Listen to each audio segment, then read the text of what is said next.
I just saw a nice lady that is right now in a postmenopausal state, losing her hair and having a relatively high hairline. And I wanted to talk a little bit about female hairline design as opposed to male hairline design. And they're actually extremely unique. So about 30% of our hair transplant business is actually women. We've actually steadily increased the number of women wanting hair restoration. And what I wanted to do is talk a little bit about how do I design a male hairline. And when I talk about male hairline, to make things relatively simple, I'm going to talk primarily about the Caucasian hairline, because there's another video about ethnic hairlines and the difference between African American hairline, Hispanic hairline, and Middle Eastern. I don't want to get into too much of that. I really want to sort of take the archetype of a male Caucasian hairline and juxtapose that against one that is a female hairline and tell you some of the differences. Let's start with some of the basic ideas of what a male hairline should be designed like. In general, there is some degree of what's called frontal temporal recession, which means this angle is pulled back a little bit, and that makes it natural. Especially it sort of allows for progression of aging as one gets older. The other thing is the hair angles, as you probably remember in some of the other videos if you've seen them, are very low angled, shingled, and directly anterior with no splay whatsoever to create maximal frontal density. And it also allows combability for men. Instead of splaying out the angles in a very difficult format, the angles have to be kept pretty tightly low and with a little bit of transition toward that outer centimeter as it gets into the temple. We're not going to talk about too much of temples in here. Again, this is just, I just want to keep things relatively straightforward. Now, how does that juxtapose against a female hairline? Interestingly, it's actually almost the opposite. So in terms of the female hairline shape, instead of having an angle going back, oftentimes is rounded and blunted going downward, and that creates a very feminine look. So the hairline is actually rounded down and bent backwards instead of being brought backwards and arched in this fashion. So even with women that have a relatively high hairline, we can actually make it even more feminine by designing a hairline that's very attractive. And that's part of the reason why I don't like doing a surgical hairline reduction, where I'm actually just surgically making an incision and pulling the hairline down. I can't make these subtle transition zones that really create a beautiful female hairline. So when I lower a female hairline, my interest is actually designing a female hairline that's very attractive. And there's certain variations in female hairlines. Some of them have a really pronounced a temporal peak going like this, and that's actually in about 61% of women have that design. And then relatively more blunted, and then about 9 or 10% have a relatively very blunted temporal hairline. And what I try to do is I look at ghost images of where the previous hair was, if there was hair loss, to give me ideas of what pattern there was. Some old photographs can be instructive as well.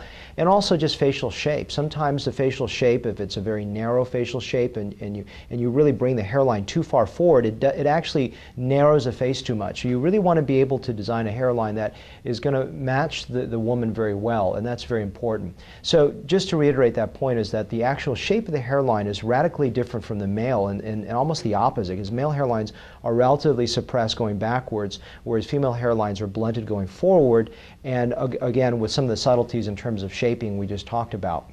The other thing in terms of shape is overall patterns. Men have a relatively, it depends on the degree of loss, have a little bit more of what I call a coastline design of a hairline, where there's more of a jagged quality, because the greater degree of recession, the hairline is going to be relatively less straight. So I'm going to create a little bit of these little wisps and nooks and crannies that come out, little jetties and eddies that come out in terms of the male hairline. The female hairline is a little bit tighter, because women tend to express less hair loss, and they tend to not look so good if they have, if you're trying to show them like they have like a recession. You want to make them like a very youthful hairline, because women look better with a very youthful hairline. And men, you want to make sure that you look at the degree of aging and you look at the facial shape and the degree of hair loss to make those judgments, and also plan ahead for future hair loss. That's not the case with women. So the female hairline is a little bit tighter. There isn't as much of those pronounced jaggedness. And when I'm talking about pronounced, we're actually only talking about 3 millimeters or 2 millimeters. A lot of people think we're talking about these really big 2-3 centimeter jaggedness, and that never looks good on a male either. So a little bit tighter line. There's also something called mounds that men tend not to have as much of. So the areas right to the side of the center, before it changes over into the temporal region, there's oftentimes women have these little mounds. And I really like designing these little mounds that come out. And not every woman deserves to have one of those, because you have to look at the shape of the hairline also and discuss it with them.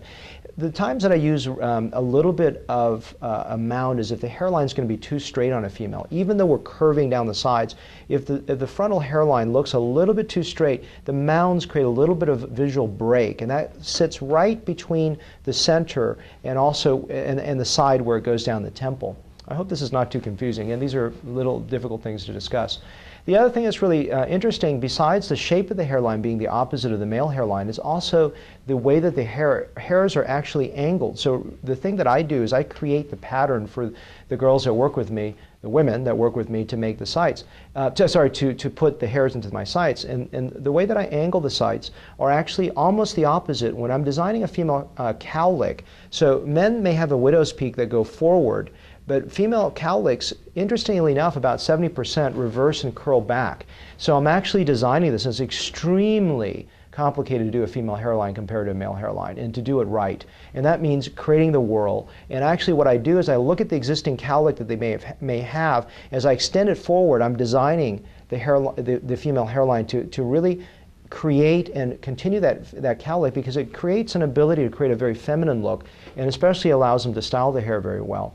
And so that cowlick, what's really interesting a lot of times is the sights actually sometimes can angle back before they angle to the side. Whereas again, with male hairlines, for the majority, I have done some male hairlines that have a female quality to it that I reproduce because that's the way that their hairline is.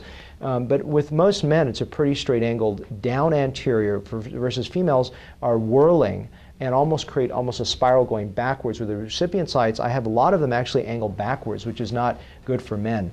So if that's too complicated, I hope it's not, but I just wanted to discuss that because I thought it was so interesting after doing this consult to actually articulate this to a patient, is the stark contrast, almost the opposite micro hairline in terms of sight designs, and also macro hairline in terms of overall shape.